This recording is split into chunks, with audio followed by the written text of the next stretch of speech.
그런 사람들입니다.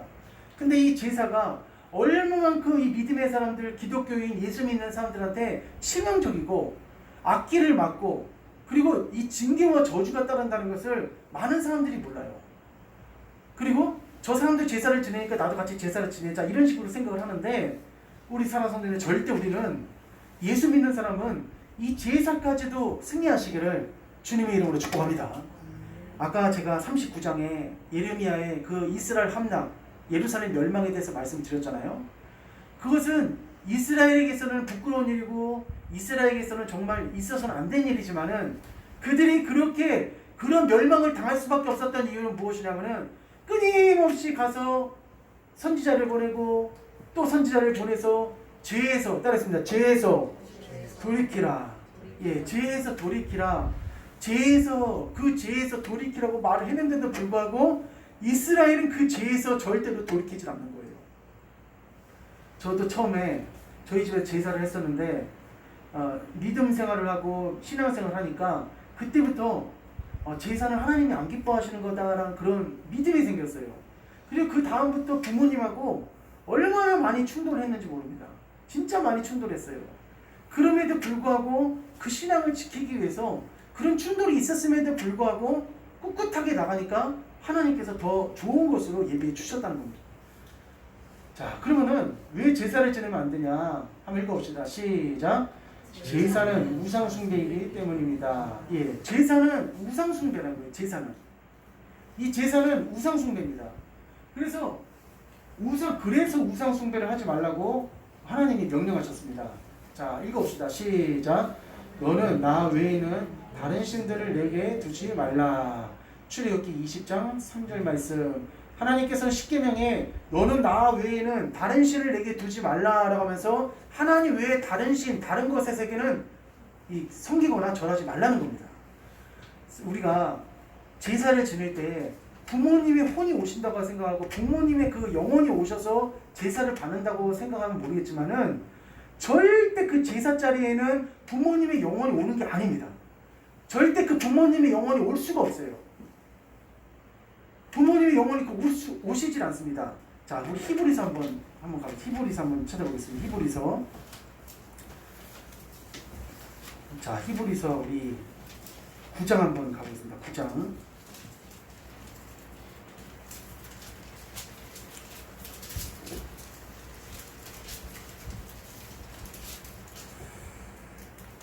자, 9장. 히브리서 9장입니다. 자, 27절 시작. 한 번 죽는 것은 사람에게 정해진 것이요 그 후에는 심판이 있으리니. 아멘. 여기서 한 번 죽는 것은 사람에게 정해진 것이요 그 후에는 무엇이 있으리니? 심판이 있다. 그래서 심판. 그러니까 절대 제사 자리에 누가 와서 그걸 조상들에게 제사하는 그 자리에 후손들이 절할 때마다 누가 그것을 다 받냐면은 마귀들이 그걸 다 받는 거예요. 귀신의 영들이 그것을 다 받는 겁니다. 그것을 다 받고 거기 제사 자리에 앉아있는 그 사람들한테 무엇을 주냐면은 병을 줍니다. 병과 가난과 어두움과 악한 것들을 거기다가 다 쏟아놓고 가는 거예요. 그 후손들한테 다 주고 가는 겁니다. 그러니까 절대 누가 제사 자리 가자고 해도 가서도 안 되고 그 제사에 참여해서도 안 됩니다. 하나님이 그것을 너무나도 싫어하는 거예요.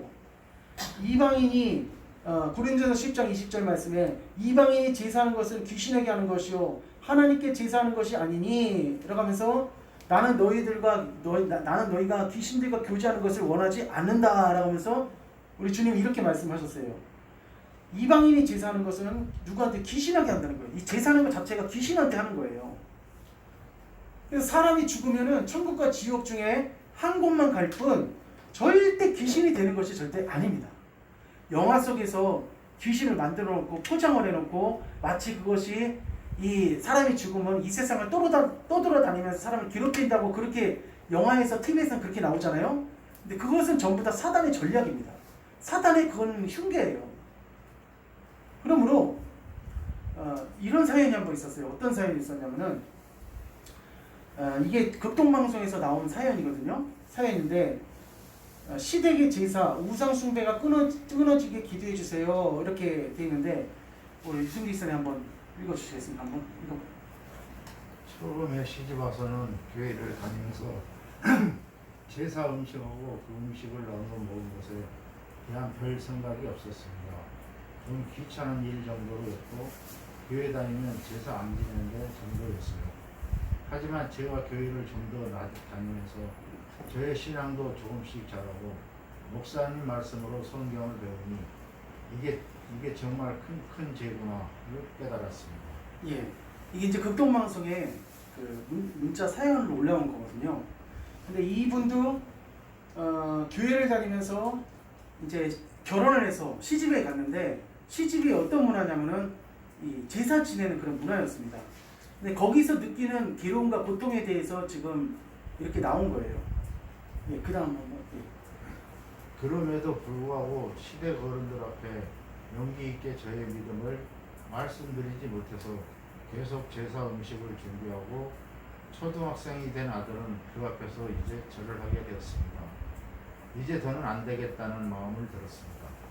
용서를 빌고 제사 조상신 숭배하는 죄를 짓지 말자라는 생각이 확실하게 들고 명절이나 기일이 돌아오면 마음이 너무너무 무겁습니다. 저의 시댁에서 제사가 끊어지고 시댁 식구들도 모두 영혼 구원받을 수 있게 기도해 주세요. 그동안의 잘못을 용서하시고 주님께 칭찬받는 일만 할 수 있도록 인도해 주세요. 예, 감사합니다. 자, 여기 말씀드리지 못해서 계속 제사 음식을 준비하고 초등학생이 된 아들은 그 앞에서 이제 절을 하게 되었습니다. 그래서 예수 믿는 엄마로서 자기 아들이, 자기 자식이 계속 그 제사상 앞에서 절한다는 그 자체가 얼마나 그것이 믿음을 갖고 있는 엄마로서 그것이 굉장히 고통스럽겠습니까? 저도 이렇게 절을 했었습니다. 저도 초등학교 때는 그때는 안 믿어서 부모님도 안 믿었고 있었기 때문에 집에서 제사상 차리면은 그 앞에서 왜 절을 하는지도 모를 정도로 절을 했었어요. 그거 자체가 하나님께서 원하시는 것이 아니었죠. 그러니까 이렇게 예수 믿고 난 다음에 이런 시댁에 가서 또 친정에 가서 또 가족들 가운데서 이 제사 문제를 통해서 어려움을 당하는 그런 성도들이, 크리스찬들이 굉장히 많이 있다는 것입니다. 그러나 이럼에도 불구하고 우리는 어떤 행동을 해야 되냐면은, 우리 성도님들, 제사는 절대로 그 제사를 드리고 난 다음에 아무 일이 없으면 정말 좋겠지만은, 아까 전에 예레미야서 39장에서 하나님은 참을 만큼 참은 겁니다. 39장, 이 예레미야 39장의 마지막 왕이 시드기야 왕인데, 시드기야 왕까지 하나님은 많이 참으셨어요. 자기가 다윗부터 시작해서 아브라함부터 시작해서 그 신앙의 사람들이 많이 있는 장소가 바로 예루살렘이고, 그런 역사와 전통을 자랑하는 것이 바로 이스라엘인데, 하나님이 왜 그 이스라엘을 멸망하기를 원하셨겠습니까? 왜 이스라엘을 포로로 끌려가기를 원하셨겠습니까? 절대 그렇게 원하시지 않으셨습니다. 그러나 죄를 짓고 나면은, 범죄하게 되면은 반드시 그거에 따르는 뭐가 따라오냐면은 대가가 따라온다는 겁니다. 그러니까 우리가 목숨 걸고 무슨 일이 있어도 우리는 하나님 앞에 어떤 죄를 지면 안 되냐? 우상숭배 죄를 절대 짓지 마시기를 주님의 이름으로 축복합니다.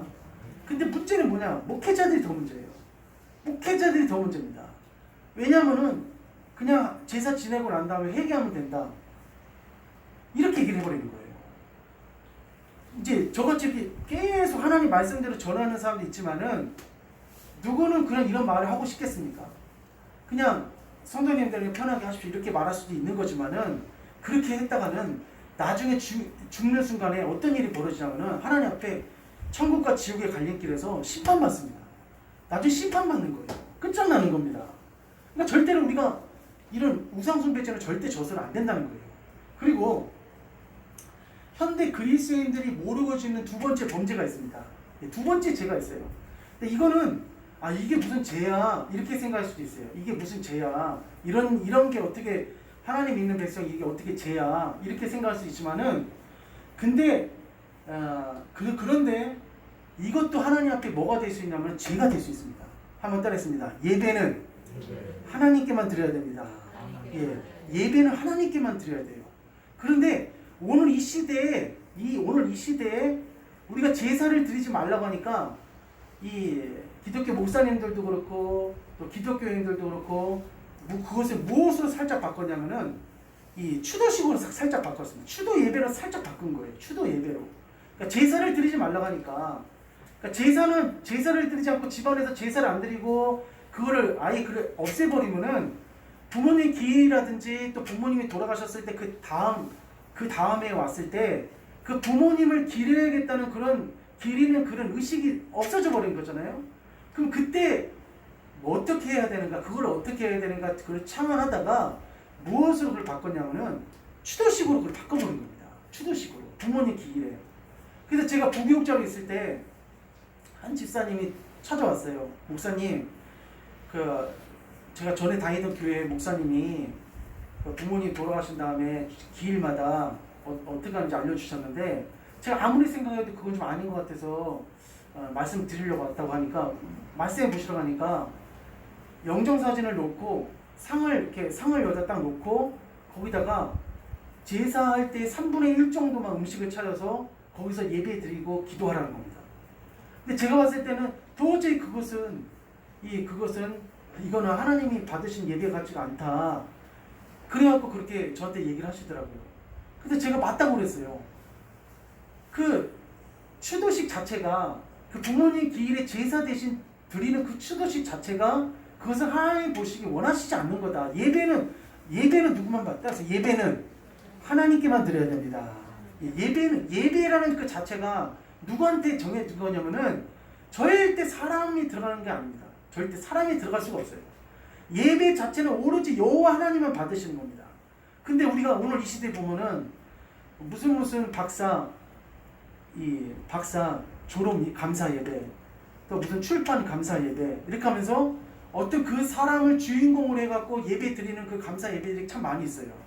근데 그것도 역시 마찬가지로 예배자를 붙이는 것은 예배가 들어가면은 그 예배 가운데 이 포커스가 누구한테 맞춰지냐면은 하나님께만 온전히 맞춰지는 것이 아니라 누구한테 쪼개지냐면은 그 사람 중심으로 그 쪼개진다는 거예요. 그래서 이 추도 예배는 이 하나님이 받으시는 예배가 아니고 누가 받아버리냐면은 이 마귀가 다 받아버립니다. 그래서 예배의 대상은 누가 돼야 되냐? 오직 하나님만 돼야 되는데, 이 추도가 이 한자를 풀어보면 어떤 글자로 되어 있냐면은 쫓줄추 슬플도 이렇게 되어 있어요. 쫓줄추 슬플도. 그러니까 그 돌아가신 분을 생각하면서 슬퍼하면서 드리는 예배가 바로 추도 예배라는 겁니다. 자, 예배는 하나님 앞에 슬퍼하면서 드리는 예배가 절대로 아니고, 이 돌아가신 분을 생각하면서 드리는 예배가 절대 그게 예배가 아닙니다. 절대로. 근데 있잖아요, 이게 지금 그냥 만연해 있어요. 그래서 선교사가, 우리나라의 그 선교사가 처음 아펜젤라 언더우드가 왔을 때, 언더우드 아펜젤라가 왔을 때 그때 처음 추도 예배라는 것 자체가 없었습니다. 우리나라에 추도 예배라는 것 자체가 아예 없었어요. 그런 예배 자체가. 언더우드가, 아펜젤라가 이 제물포항으로 들어왔고 선교사역을 하고 선교 활동을 하면서 우리나라에 복음의 씨앗을 퍼뜨리기 시작했거든요. 근데 그 당시에 추도 예배 자체가 어디도 그런 예배 자체 하나도 없었어요. 그런데 66권 성경 어디에도 이 추도 예배라는 이것 자체가 없습니다. 우리가 창세기부터 시작해서 요한계시록까지 살펴보면은 어떤 노아의 추도 예배, 노아 추도시, 그리고 아브라함 추도시, 다윗 추도시, 모세 추도시, 그런 것 자체가, 여호수아 추도시, 이런 것 자체가 아예 그런 것 자체가 없습니다. 그러니까 우리가 부모님 기일날, 부모님 기일이 딱 돌아오잖아요. 그러면은 이게 좀 자식된 도리로서 이건 좀 도저히 어떻게 보면 제사도 안 드리고 뭐도 안 하고 하다 보니까 좀 그것이 이 자식된 도리로서 부모님께 너무 죄송한 나머지, 그래서 드려진 것이 뭐냐면 바로 이 추도식이고 추도 예배를 드렸다는 겁니다. 근데 그거는 제가 말씀드렸다시피 예배는 누구한테만 드리는 거냐면은 하나님께만 드리는 거예요. 근데 추도식 예배를 드리게 되면은 이따 보면 알겠지만 제가 이따가 사진 하나 보여드릴 텐데, 가관이 아닙니다. 이건 가관이 아니에요. 이건 예배가 아니에요. 이건 진짜 예배가 아니라 이거는 추도식 드렸다가 오히려 이 징계와 저주만 더 받고 끝나는 거예요. 징계만 저주만 더 받고 끝나는 거예요. 그래서 이 추도식과 이 추도 문화는 어디서 왔냐면은 불교에서 오고 유교에서 오고 천주교에서 왔습니다. 우리나라에 있잖아요. 우리나라가 지금 드리는 장례법이라든지 우리나라가 드리는 모든 그 예식은 어디서 들어온 거냐면은 다 유교 불교 예식입니다. 다 유교 불교 예식이에요. 우리가 이 상주가 여기다 뭐 찹니까? 여기다 완장을 차잖아요. 상주가 표시를 하잖아요. 근데 이 상주가 여기다 완장 차는 이유가 뭐 때문에 차는지 아십니까? 상주가 완장 차는 게 이것은 상주가 완장 차는 게 일본인이 여기다 차라고 한 거예요. 일본인이. 왜냐면 그 당시에 일제강점기 때 독립운동하는 사람들이 독립운동하다가 이 모이다가 발각되면 큰일 나니까 그 상복을 입고 이 예식장 그 장례를 치르는 것처럼 해서 모여갖고 비밀 결사를 했거든요. 근데 그때 주동자가 누군지 모이는 사람들은 누군지를 알게끔 하려고 그 모임을 이끄는 리더에게 완장을 채운 거예요. 이게 그 문화가 거기서 시작이 된 겁니다. 그래서 이 추도식과 추도 문화는 불교, 유교, 이 천주교 문화예요.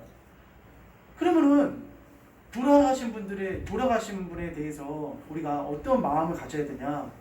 당연히 슬프죠. 예, 당연히 슬프죠. 우리 성도님들 만약에 장례가 있을 때 우리 어머니, 아버지 또 우리가 알고 있는 누군가가 돌아가셨을 때 그분을 위해서 우리가 어떤 마음을 가져야 되냐? 정말 슬프고 눈물 나고 통곡할 그런 순간이 있습니다. 그렇게 하셔도 상관없어요. 그건 죄가 아닙니다. 자식된 도리로서 부모님이 돌아가셨는데 안 올 자식이 어디 있겠어요. 그러니까 그것에 대해서는 우리가 충분히 눈물을 흘려야 됩니다. 할렐루야. 예, 충분히 눈물을 흘려야 돼. 그거 잘못된 게 아니에요. 그건 잘못된 게 아니고 돌아가셨으면은 몇 날 며칠이고 일주일이고 한 달이고 그분에 대해서 슬퍼하고 또 그분에 대해서 그 고인에 대해서 생각하는 그런 시간을 우리가 가질 수 있습니다. 그러나 문제는 뭐냐면은 1년이 됐을 때 우리 뭐 불교처럼 49제하고 뭐 여러 가지 그 의식들이 있잖아요. 그것은 기독교인들이 절대 해서는 안 됩니다. 그리고 1년이 됐을 때도 역시 마찬가지예요. 1년이 됐을 때도 당연히 제사는 아니겠지만은 그 기일날 명장사진 놓고 조금 음식 차려놓고 그 추도 예배를 드리게 되면은 그건 제사하고 조금 더 다를 게 없어요.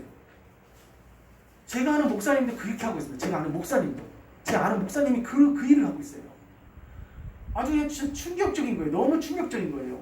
어떻게 목사가 제사 음식을 3분의 1만 차려놓고 영정사진 놓고 어떻게 그렇게 그 기일을 보낼 수 있을까?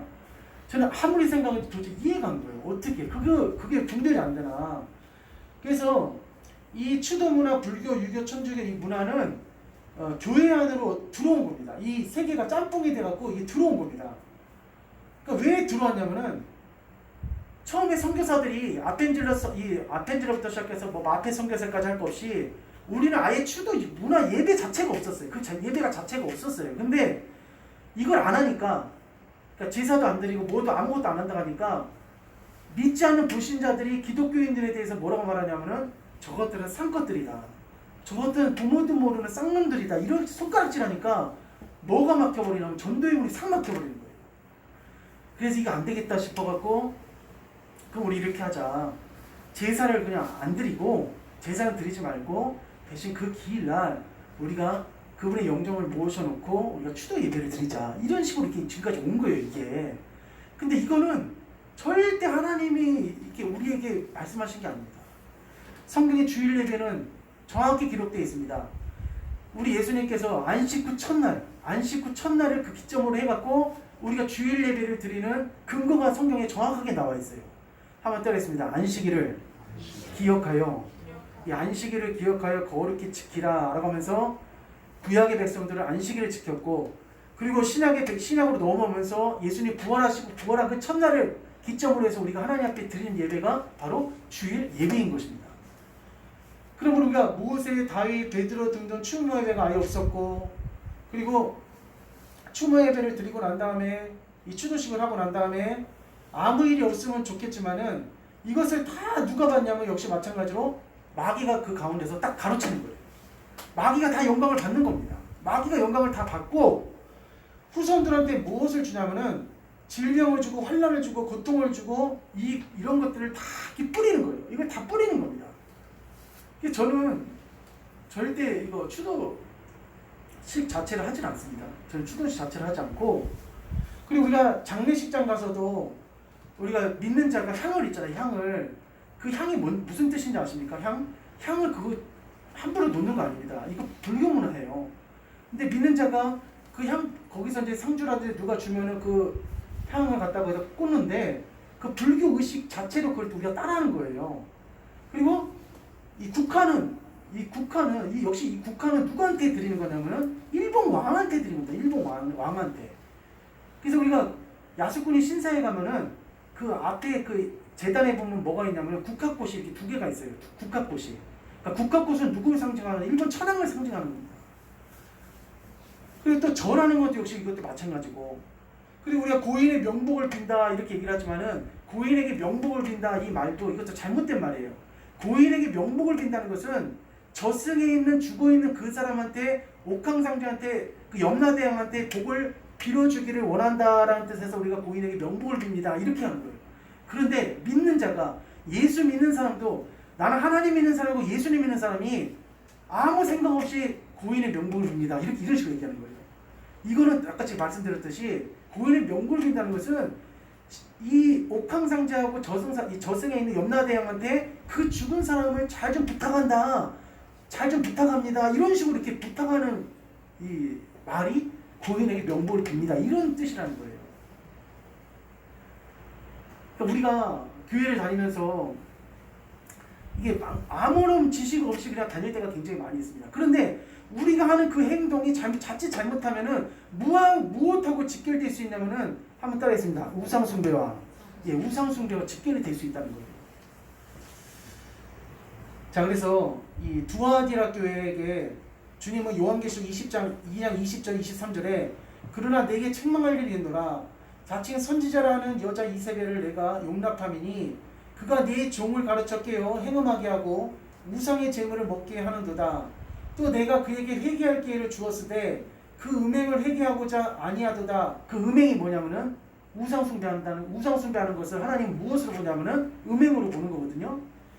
그 우상의 재물을 먹게 하는 것도 음행으로 보는 겁니다. 그래서 볼지어다. 한번 읽어봅시다. 시작. 볼지어다. 내가 그를 침상에 던질 것이요 또 그로 더불어 간음하는 자들도 만일 그의 행위를 회개치 아니하면 큰 환난 가운데 던지고. 아멘. 주님께서 회개의 기회를 주려고 그 사람을 어디다 집어넣냐면은 침상에 던진다는 것은 병을 준다는 겁니다. 병을 준다는 거거든요. 병을. 그러니까 우리가 하나님께서 나에게 주신 병들이 있어요. 그 병은 어떤 병이냐면은 회개할 것을 회개하기를 원해서 그 병을 주실 때가 있어요. 히스기야가 교만하니까 하나님께서 그에게 이 병을 주셔서 히스기야에게 병을 주셔서 히스기야가 회개하니까 결국 어떻게 했냐면 그 병을 치료해 주셨거든요. 그러니까 하나님이 주시는 병은 회개하고 돌이키라고 그런 병을 주시는 거예요. 그러니까 두아디라 교회도 이런 우상 제물을 먹고 제사를 지내는 이것에 대해서 하나님이 기뻐하시지 않으니까 무엇을 주겠다는 건 병을 주겠다는 겁니다. 그러니까 우리가 귀신에게 그런 제사를 지내고 추도식을 하게 되면은 우리한테 뭐가 찾아오냐면 병이 찾아오는 거예요. 병이 안 좋은 것들이 찾아온다는 거예요. 자, 이게 사진 보십시오. 이 사진. 이게 무슨 사진이냐면은 제1회 갖고 박정희 대통령 추모 예배 갖고 이렇게 어느 교회에다가 이게 교회입니다. 교회. 강당도 아니고 교회예요. 이 교회에다가 이 십자가 있는 데다가 무슨 사진을 걸어놨냐면은 박정희 대통령 죽은 대통령 사진을 딱 걸어놓은 거예요.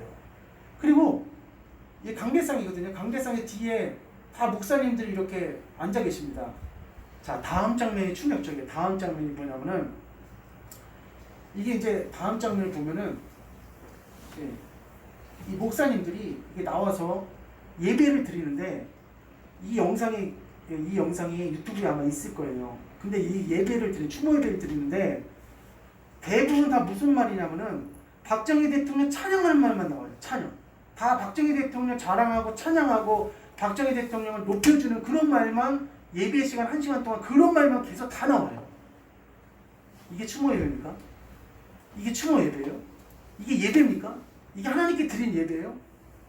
예배 아니에요. 이건 예배 아닙니다. 어떻게 이거를 예배라고 그래요? 다시 한번 생각해 보세요. 이거 보세요. 이게 여기 앞에 예배자를 딱 붙여놨잖아요. 예배자를 딱 붙여놨잖아요. 근데 이 사람들이 이 목사님 10명이 있잖아요. 10명이 나와서 다 다 무슨 말 하냐면은 다 박정희 대통령을 높여주고 박정희 대통령을 띄워주고 박정희 대통령을 자랑하고 우리나라가 이렇게 될 수 있었던 것은 박정희 대통령이 이렇게 공헌을 했기 때문에 이렇게 됐다 하면서 1시간 동안 누구 자랑만 하다 끝나냐면은 박정희 대통령 자랑만 하다 끝나버렸어요. 그걸 과연 예배라고, 이걸 과연 이게 추모 예배입니까? 이게 과연 추모 예배고 이게 정말 하나님 받으신 예배입니까? 이건 예배가 아니라는 거예요. 그래서 제가 오늘 제사하고 추도시하고 두 개를 말씀을 드리는 거예요. 집에 가셔서 잘 생각해 보십시오. 어느 교회에서는 이렇게 말하지도 않습니다. 그냥 성도들이 알아서 하기를 그냥 바라고 있는데 저는 그렇게 되기를 원해요. 제가 저랑 같이 신앙생활을 성도님들만큼은 진짜 말씀을 잘 분별하고 하나님의 뜻이 무엇인지를 잘 깨달아서 나중에 다 천국 가는 백성들이 됐으면 좋겠습니다. 할렐루야. 그래서 이 끝나고 난 다음에 이런 글이 붙었어요. 어떤 글이 붙었냐면은 제1의 박정희 대통령의 추모 예배라는 기도 제목의 연합뉴스 기사가 올라갔다. 기사를 본 대다수의 네티즌들은 비난 댓글을 달았는데 이 아이디라는 네티즌은 이게 대한민국 기독교 현 주소입니다. 참담합니다. 이렇게 쓴 거예요. 이게 대한민국 기독교 현 주소라는 거예요. 예배는 따라서 예배는 하나님만 높이는 시간이에요. 하나님만. 저는 솔직히 이런 것도 싫어요. 어떤 것도 싫으냐면은 이런 추도식을 떠나서 예배 시간에 목사님 자랑하고 뭐 자기 업적을 말하고 그런 것도 사실은 저는 예배가 아니라고 생각해요. 예배는 오로지 누구만 높이는 시간이냐면은 하나님만 높이는 시간이 돼야 되는 거예요. 참담하다는 거예요. 그리고 예수님이 살아계셨으면 독사의 자식들이라고 채찍을 휘두르셨을 거다 하면서 나 역시 한 사람의 크리스천으로서 비통하다. 이런 일을 겪고 있어서는 안 된다. 이렇게 이런 아이디가 올라온 거예요. 그러니까 이런 생각을 갖고 있는 그리스도인들이 깨어있는 그리스도인들이 참으로 많이 있다는 것입니다. 그러므로 오늘 말씀을 마무리하면서 우리 성도님들 다음 주가 이제 추석입니다. 추석에 가셔서 우리 형제 자매들 만나서 맛있는 음식도 많이 드시고 그리고 또 서로 교제도 나누고 이렇게 하는 건 참 좋습니다. 그렇지만은 우리가 오늘 추석인데 오늘 그 설인데 이렇게 모였는데 우리 마태복음이나 아니면 어디 복음서를 뭐 한 장 읽고 이 복음서 한 장 읽고 그리고 이 말씀을 나누고 뭐 그렇게도 되시고 또 그냥 우리가 서로 형제들의 건강을 위해서 또 더 예수 믿는 삶을 더 잘 살게끔 해달라고 하면서 우리가 그 형제 자매를 위해서 기도하고 그런 식으로 끝나면 아무 이상이 없습니다. 근데 막 단을 차리고 음식을 차리고 영정사진을 놓고 막 그렇게 하면은 영정사진을 그 놓는 것 자체가 그 잘못된 겁니다. 그거는 영정사진을 그 상에다 놓고 예배 드리는 것 자체가 잘못된 거예요. 그건 예배라고 할 수도 없어요. 그건요. 그래서 아무쪼록 이번 한 주 승리하시고 또 다음 주도 승리하시기를 깨어있으시기를 주님의 이름으로 부탁을 드리겠습니다. 자, 우리 찬양하고 하나님 앞에 귀한 예물을 올려드리도록 하겠습니다. 성우님 저 찬양 좀 띄워주세요.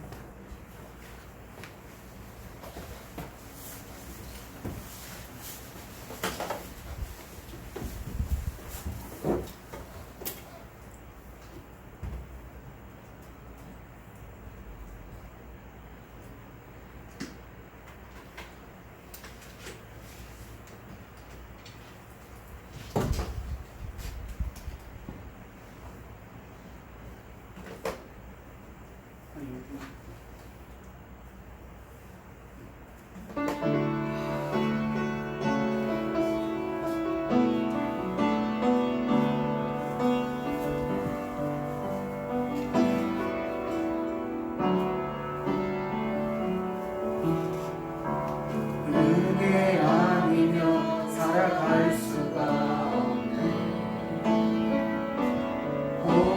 복음마저도 다 주의 것이니 세상 평안과 위로 내게 없어도 예수 오직 예수뿐이네. 다시 한번 은혜 아니면 살아갈 수 없습니다. 은혜 아니면 살아갈 수가 없네. 복음마저도 다 주의 것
없었고 그 신계를 다 볼 수도 없고 작은 고난에 지쳐도 주께 묻기 나의 모든 삶 버티고 견디게 하시네. 은혜 아니면 살아갈 수가 없네. 나의 모든 것 다 주께 맡기니 참된 평안과 위로 내게 주신 주 예수 오직 예수뿐이네. 기도하겠습니다. 하나님 아버지, 오늘도 주님 저희들의 발걸음을 주장하여 주셔서 하나님의 존전에 나와 주님을 찬양하고 주님을 경배하고 주님께 예배드리게 하시니 진심으로 감사와 영광을 올려드립니다. 사랑하는 성도님들, 주님 나라 갈 때까지 이 땅에서 우상 숭배하지 않게 하여 주시고 하나님이 기뻐하시는 삶만 살다가 주님 앞에 설 수 있도록 주님 도와 주시옵소서. 하나님 시드기야 왕이 눈이 뽑히면서 하나님 앞에 엄청난 형벌을 받았습니다. 그가 그런 형벌을 받았던 것은 아버지 나라의 우상 숭배와 하나님 예배가 무너지고 하나님의 것을 도둑질하는 나라가 완전히 만신창이가 되는 그런 일을 방치하고 조정했었습니다. 하나님 아버지, 저희들 이 땅에서 살아가면서 주님 눈치 볼 수 있도록 도와주시고 사람 눈치 보지 않도록 저희들에게 믿음을 더하여 주시옵소서. 하나님, 오늘 귀한 예물 올려드립니다. 하나님, 이 예물에는 주님 정성과 우리의 중심과 마음이 담겨져 있사오니 하나님께서 예물을 연락하여 주시고 우리 귀한 성도님들에게 영육간의 강건함을 주시고 질병이 다 떠나게 해주시고 온전히 주님의 은혜와 주님의 사랑과 주님의 축복이 생전에 차고 넘치는 역사가 일어나도록 도와주시옵소서. 하나님 아버지, 노년의 삶을 살고 있는 우리 성도님들이 있사오니 건강을 지켜주시고 아버지 물질 문제 때문에 어려움 당하지 않도록 하나님께서 도와주시옵소서. 사랑하는 자녀들을 기억하여 주시고 하나님 우리 다음 세대가 끊어지지 않게 해주시고 우리 초등부와 중고등부와 또 우리 대학부까지 하나님 일일이 주님께서 함께 해주셔서 정말 다음 세대가 주님께 영광 올려드리는 복된 교회와 복된 제자 될 수 있도록 주님 도와 주시옵소서. 예수님 이름으로 간절히 기도드렸습니다. 아멘.